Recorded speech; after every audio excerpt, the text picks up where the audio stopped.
Bismillahirrahmanirrahim. Assalamualaikum warahmatullahi wabarakatuh. Alhamdulillahirabbil alamin. Wassalatu wassalamu ala asrofil anbiya'i wal mursalin wa ala alihi wa ashabihi ajmain. Ma'abak. Saudaraku sekalian, Allah telah berfirman di dalam Al-Quran di surat Shaf ayat 2 dan 3 yang bunyinya, Ya ayyuhalladzina amanu lima taquluna ma la taf'alun kabura maktan indallahi an taqulu ma la taf'alun, yang artinya, hai orang-orang yang beriman, kenapa kamu sekalian mengatakan sesuatu yang tidak kamu kerjakan? Sangat besar kebencian di sisi Allah jika kamu mengatakan sesuatu yang tidak kamu kerjakan.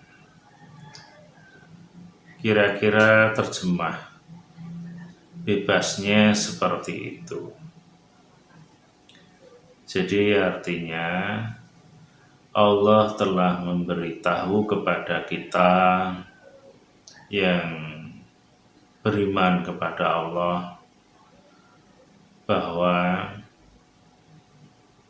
Allah itu mempertanyakan kita sebagai orang yang beriman,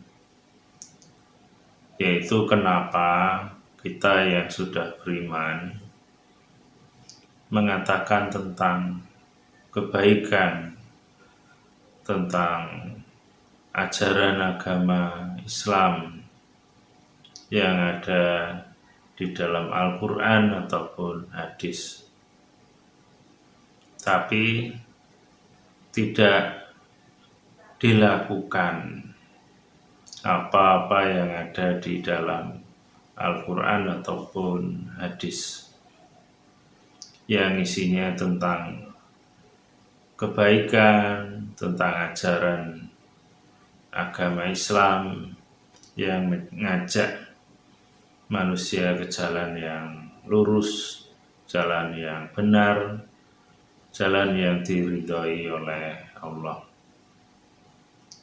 Dan Allah sangat benci atau tidak suka kepada siapapun yang mengatakan sesuatu kebaikan yang kemudian tidak dilakukan kebaikan itu, dan kebaikan yang Allah dan Rasul-Kan ajarkan itu banyak sekali. Bukan hanya kita itu disuruh sholat, disuruh puasa, disuruh zakat, disuruh naik haji, umpama seperti itu. Tapi banyak sekali kebaikan-kebaikan yang harus kita lakukan, yang sudah tertulis, tercatat di dalam Al-Quran ataupun di hadis. Umpamanya kita itu diperintahkan oleh Allah untuk jadi orang yang rendah hati Dan itu ayatnya ada, dan itu bukan hanya sekedar dibaca, bukan hanya sekedar dihafal, tapi ya yang diinginkan oleh Allah ya harus diamalkan, dipraktekkan dalam kehidupan kita sehari-hari. Karena kalau kita ingat ayat yang awal kita baca tadi, berarti kita harus mengamalkannya. Dan itu kita akan melakukannya kepada siapapun, ya kepada orang-orang yang terdekat di lingkungan kita, yaitu keluarga, bisa dengan tetangga, bisa sesama orang yang beriman, dan yang lain-lain sebagainya. Itu yang harus kita ketahui, sehingga kalau kita mungkin berbicara, ya bicaranya bicara yang baik, santun, ada unsur rendah hati tadi. Kalau umpamanya punya kepandaian ataupun ilmu pengetahuan, ya tidak menunjukkan seakan-akan kita lebih benar, lebih mengerti, lebih pandai, kan tidak seperti itu. Jadi tetap harus kita tunjukkan sikap rendah hati. Ya umpamanya kalau kita punya pemahaman, pemikiran, dan lain-lain sebagainya, ya sampaikan dengan cara yang santun tadi. Umpamanya mengatakan, menurut yang saya pahami begini, menurut yang saya ketahui seperti ini, tapi ini menurut yang saya ketahui dan pahami. Mungkin saudaraku yang lain punya pemahaman atau pengertian yang lain. Dan kemudian juga menunjukkan sikap menghormati perbedaan pemahaman ataupun pemikiran, dan juga diselipkan kata umpamanya wallahu a'lam, itu mungkin juga lebih bijaksana, yang artinya ya hanya Allah lah yang lebih tahu kebenaran sesuatu yang kita bicarakan umpamanya. Sehingga dengan cara yang bijak seperti itu, kita sudah mencoba untuk bersikap rendah hati, tidak merasa kita lah yang paling benar, paling lurus, dan tidak menunjukkan kehebatan kita umpama. Itu salah satu contoh. Dan kemudian juga bukan hanya rendah hati yang diajarkan oleh Allah di dalam Al-Quran. Kita tidak boleh mencela. Nah, itu juga harus kita amalkan, bukan hanya dihafal saja. Sehingga ketika kita bicara, bagaimana caranya kita itu tidak mencela siapapun, walaupun saudara kita yang lain, siapapun itu, ada salahnya. Tapi tetap jangan sampai kita itu mencela, bukan karena orang itu ada celahnya atau tidak, tapi ingat ayat Allah, kita tidak boleh mencela. Jadi itu yang harus kita juga amalkan. Kemudian yang lain tidak boleh kita juga mencari-cari kesalahan orang lain, yang artinya orang itu kan ya punya kebaikan, punya juga mungkin sisi buruk, tapi kita berusaha jangan mencari-cari kesalahan orang lain. Kalaupun ada, kita usahakan ya kita tutupi, atau kalau mau meluruskan juga dengan cara yang bijak. Karena mereka juga kalau sama-sama beriman, mereka saudara. Karena orang beriman itu menurut Allah di dalam Al-Quran juga itu saudara kita. Jadi bagaimana caranya kita menyampaikan, ya tidak sampai terkesan kayak bermusuhan, saling menyerang, saling merendahkan, saling mengorek-ngorek kesalahan. Orang yang beriman yang baik seharusnya kita tidak melakukan hal-hal yang tidak terpuji. Karena kita juga kembali ke ayat tadi, kita itu tidak disukai oleh Allah kalau kita itu mengatakan sesuatu yang kita sendiri tidak melakukan, dan mengatakan itu diantaranya ya kita membaca Al-Quran, kita baca mungkin sering khatam berulang-ulang.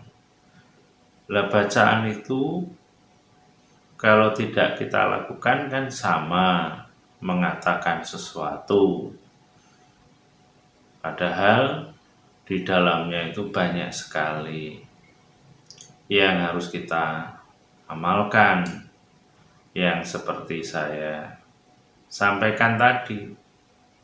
Maka kalau kita itu melihat atau merasakan sendiri sekarang ini mungkin di medsos ataupun yang lainnya, sebagai seorang yang beriman, orang yang beragama Islam, kalau perilakunya masih ada unsur mencela, merendahkan, membuka aib, terus juga merasa pemahamannya lah yang lurus, yang paling benar, itu sebenarnya ya bertentangan dengan ajaran agama Islam yang sebenarnya.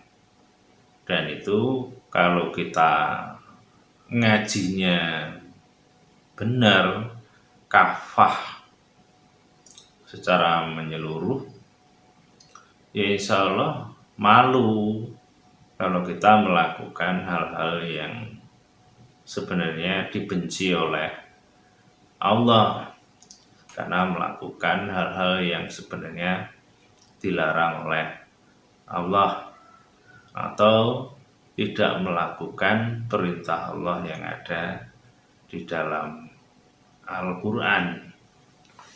Itu yang harus kita ketahui, kita sadari.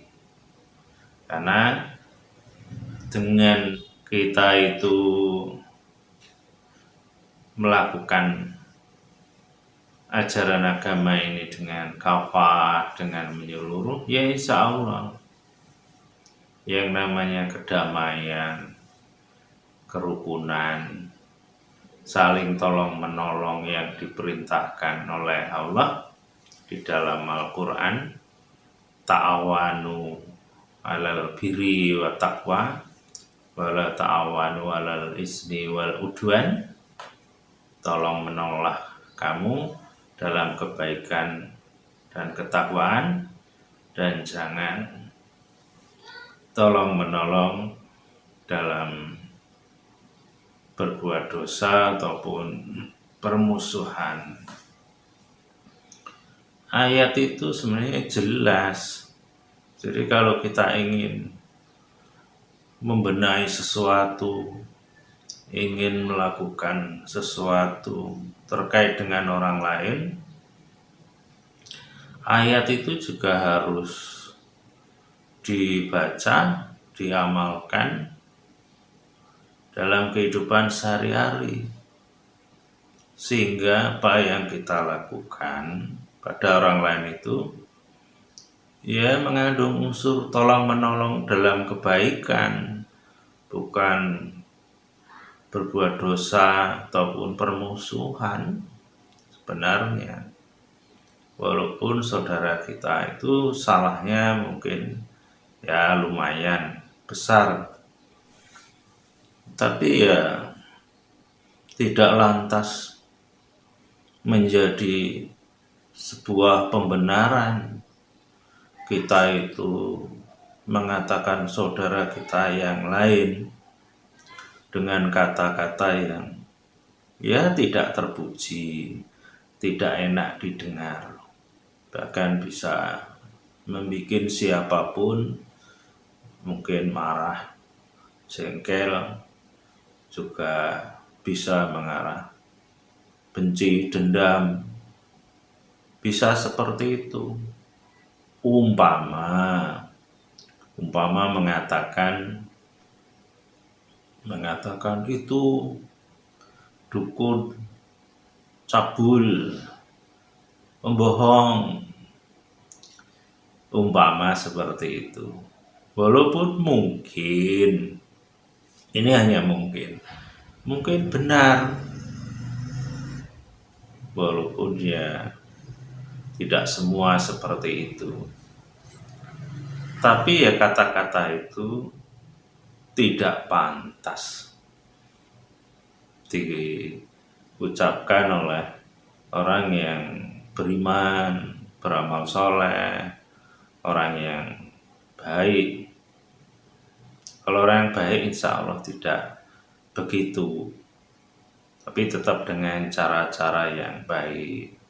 Karena kan ayat Allah yang lain juga mengatakan wallahu yuhibbul muhsinin.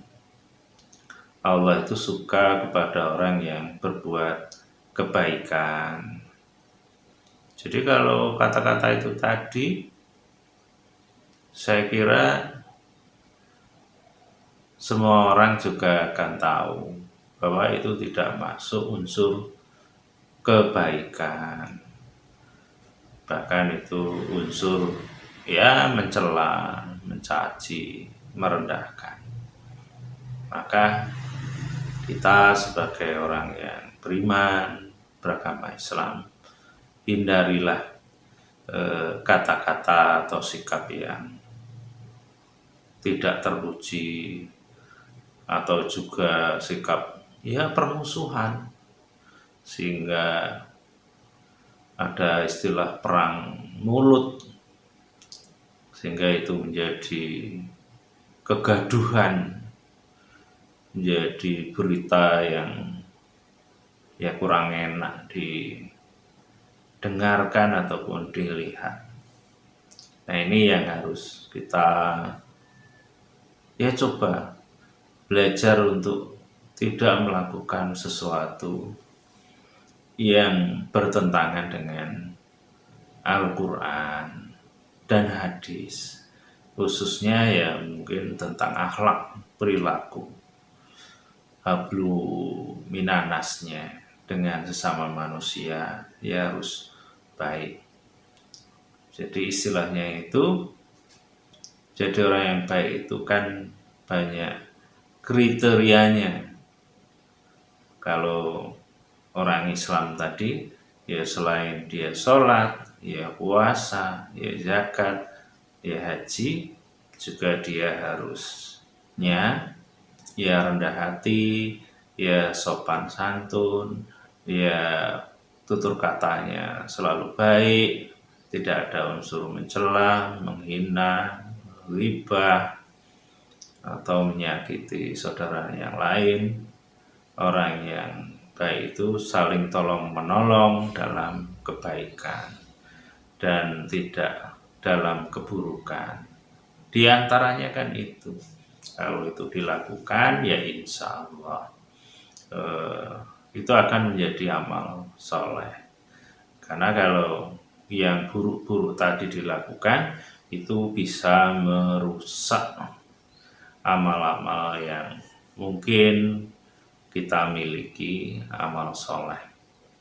Jadi kita jaga amal-amal yang kita lakukan yang baik, jangan sampai itu rusak karena perilaku atau akhlak yang tidak teruji. Nah, ini saja yang bisa saya sampaikan. Mudah-mudahan ini ada manfaatnya, bisa meningkatkan iman dan takwa kita kepada Allah, insya Allah, amin. Kurang lebihnya saya mohon maaf kepada Allah, mohon ampun. Akhirul kalam, assalamualaikum warahmatullahi wabarakatuh.